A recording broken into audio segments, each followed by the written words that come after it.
Hi guys, magandang hapon guys. Guys, pag-uusapan natin ngayon ang tungkol sa pag-sit up guys. Sa monetization, kailangan kung may nakalagay dyan na sit up, i-set up nyo na kasi mag-i-expire din yan guys. Sayang, halimbawa may ano na kayo, patala, kailangan ma-set up nyo na yan dahil kung may magbigay sa inyo ng patala at hindi nyo yan na-set up, habang buhay na kayong not payable dyan. Hindi kayo masasahuran dyan. Pag mag-expired na yan, kaya kailangan mag-set up na kayo. I-set up nyo na yan.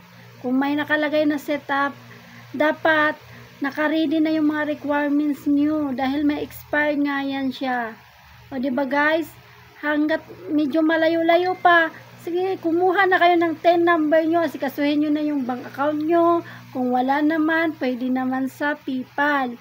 Asikasuhin nyo na yan guys dahil mag-i-expired yan. Sayang guys, kung halimbawa lumago yung bahay nyo, tapos ano guys, may magbibigay sa inyo ng mga patala, wala na kayong magagawa, hindi na kayo mabibigyan ng sahod dyan.